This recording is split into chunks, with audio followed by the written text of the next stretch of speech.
बाबर और रिजवान का बुरा वक्त खत्म नहीं हो रहा, क्योंकि खबर आई है कि पाकिस्तान का जो बांग्लादेश के साथ सीरीज आने वाली है पीएसएल के बाद, उसके अंदर कुछ प्लेयर्स को पीएसएल की परफॉर्मेंस के ऊपर टीम में सेलेक्ट किया जा रहा है। मैं आपको बता दूं 5 T20 मैचेस की सीरीज है, जिसमें से जो 2 मैचेस है ना वो फैसलाबाद के अंदर होंगे। पहले 2 मैचेस 25 और 27 वाला फैसलाबाद के अंदर होगा, उसके बाद 30 से लाहौर के स्टेडियम के अंदर बाकी 3 मैचेस होंगे। तो फैसलाबाद के अंदर काफी सालों के बाद इंटरनेशनल क्रिकेट वापस आ रही है। तो खबर क्या आई है? खबर ये आई है कि बाबर और रिजवान इस सीरीज के अंदर नजर नहीं आ रहे। बाबर और रिजवान, हालांकि रिजवान ने 300 रन किए, लेकिन जो अगर आपको मैं बात करूं ना व्यूअर की, तो मुझे भी उसके 300 रन अच्छे नहीं लगे, क्योंकि वो बड़े स्लो खेला। जब तक आपको आपका कंपैरिजन देखें, कंपैरिजन क्या है? कंपैरिजन है आपका फकर जमान के साथ जो कि तेज खेल रहा है। कंपैरिजन है आपका जैसे कहते हैं साइम अयूब के साथ, आउट ऑफ टच है लेकिन परफॉर्मेंस अच्छी दे रहा है। कंपैरिजन है आपका मोहम्मद हारिस के साथ। कंपैरिजन है आपका साइफ फरहान के साथ, जो कि शानदार परफॉर्मेंस करके दिखा रहे हैं। तो इसके अंदर रिजवान और बाबर को आउट क्लास परफॉर्मेंस दिखानी थी, जो कि अभी तक नहीं दिखा पाए।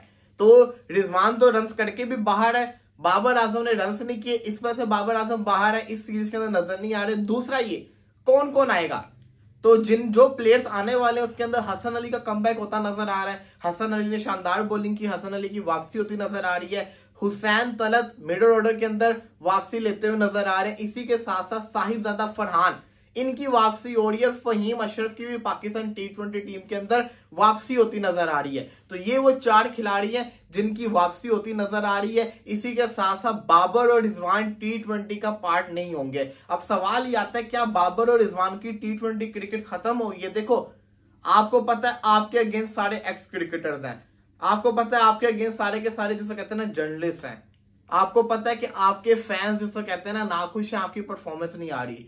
तो आप इन तीनों को कैसे जिसे कहते हैं ना सही कर सकते थे इस पीएसएल के अंदर अच्छी परफॉर्मेंस दिखा के, लेकिन अनफॉर्चुनेटली वो परफॉर्मेंस नहीं आ पाई।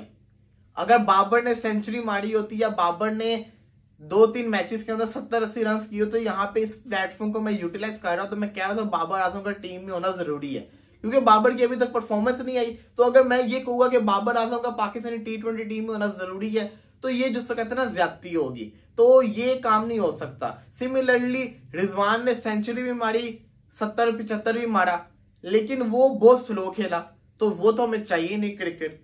तो यहाँ पे जो टीम अब सिलेक्ट होती नजर आ रही है, वो जिसको कहते हैं ना बांग्लादेश के अगेंस्ट खेलेगी और ये परफॉर्मेंस करके दिखाएगी। और फैसलाबाद के अंदर तो मुझे लग रहा है कि ना मौज हो जानी है, हाउसफुल होंगे, क्राउड ज्यादा होगा, फैंस के लिए एक्साइटमेंट होगी। आई विश के ऐसे ही पीसीबी ना हर शहर के अंदर क्रिकेट को लेके जाए, ये जरूरी है। ये पाकिस्तानी क्रिकेट के लिए बहुत ज्यादा जरूरी है कि हर शहर के अंदर पाकिस्तानी क्रिकेट जाए। अब सवाल ये आता है, क्या बाबर और रिजवान कभी वापस आएंगे? देखो, बांग्लादेश वाली सीरीज में तो आते हुए मुझे नजर नहीं आ रहे। चांस है कि फ्यूचर के अंदर आ जाए, और व्हाट इफ के ये जो रिमेनिंग पीएसएल बचे इसके अंदर ऐसी परफॉर्मेंस आ जाए कि मजबूरी के तौर के ऊपर वापस लाना पड़ जाए, तो कुछ भी हो सकता है। एनीथिंग कैन पॉसिबल, ये पाकिस्तानी क्रिकेट है। इसी के साथ साथ पाकिस्तान के कोच की बात, आकिब जावेद तो आपको पता है इंटरिम कोच थे, वो तो जा रहे हैं, टाटा बाय बाय कर रहे हैं पाकिस्तानी क्रिकेट को बर्बाद करने के बाद। तो कोच हैसन, इस्लामाबाद यूनाइटेड के जो माइक हैसन कोच हैं, वो पाकिस्तानी टीम के कोच बनते हुए नजर आ रहे हैं। कहा जा रहा है कि टेस्ट और व्हाइट बॉल का 2 डिफरेंट कोचेस होंगे, तो ये होता हुआ नजर आ रहा है। लेट्स सी, देखते हैं अब क्या बनेगा। फिलहाल के लिए दीजिए मुझे इजाजत। मुझे लगता है कि ना माइक हैसन एक अच्छी चॉइस है, इस्लामाबाद यूनाइटेड की परफॉर्मेंस भी अच्छी, और वो प्रेफर करेंगे जिसको कहते हैं ना शादाब खान को ज्यादा, सलमान अली आगा को ज्यादा, क्योंकि उनको पता है कि ये प्लेयर उनके इस्लामाबाद यूनाइटेड के जज्बाते रहते हैं। लेट्स सी, देखते हैं क्या बनता है।